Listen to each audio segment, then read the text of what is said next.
আমরা কি আমাদের এই ৫০ বছর, এই তো আর কদিন পরে আমরা পূর্তি হবে ৫০ বছর। ৫০ বছরে বাংলাদেশের এই করুণ পরিণতি, তাই না? তো আপনি কি মনে করেন? আপনার শেষ কথা কি?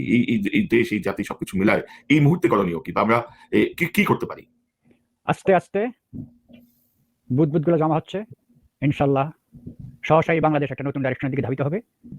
বাংলাদেশ আবার একটা নতুন সূর্যোদয়ের অপেক্ষা করছি আমরা। এখানে কিছু সন্তান আছে যারা তুলনাহীন। ওরা আকাশে তুলেছে ঝড়। ওদের কাহিনী শত্রুর খুনে, কামাল বারুদ গোলার আগুনে আজও রোমাঞ্চকর।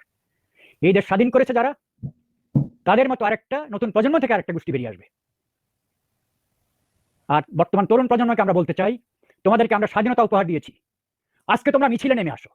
হেলাল হাফিজ বলেছেন, এখন যৌবন যার যুদ্ধে যাবার তার শ্রেষ্ঠ সময়, এখন যৌবন যার মিছিলে যাবার তার শ্রেষ্ঠ সময়। বিশ্ববিদ্যালয় বন্ধ থাকুক, বিশ্ববিদ্যালয়ে ধার দেরো না। তোমরা শ্রেষ্ঠ বিদ্যা অর্জন করো, শ্রেষ্ঠ মিছিল করো, শ্রেষ্ঠ সংগ্রাম করো।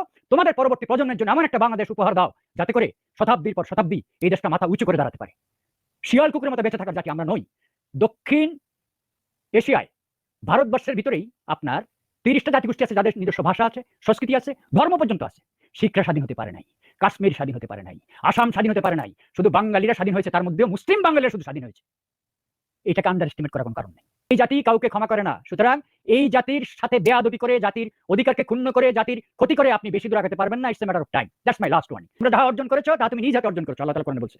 আমরা এই সুযোগ দিতে দিতে দিতে দিতে একটা জায়গায় আসছি। এখন আমাদের উপর একটা রক্তপাত আসবে, এই রক্তপাত হবে, তারপর প্রত্যেক ঘরে যখন একটা লাশ পড়বে, যখন আপনি যখন অনুশোচনা আসবে, চোখের পানি আসবে, এবং আপনি যখন সৎপথে ফেরত যাওয়ার জন্য পথ খুঁজতে থাকবেন, তখন জাতি একটা ডাইরেকশনের দিকে যাবে। এখন আমি সবাই টাকা কামাচ্ছি ১,০০০ কোটি, ২,০০০ কোটি, ৫,০০০ কোটি, 10,০০০ কোটি।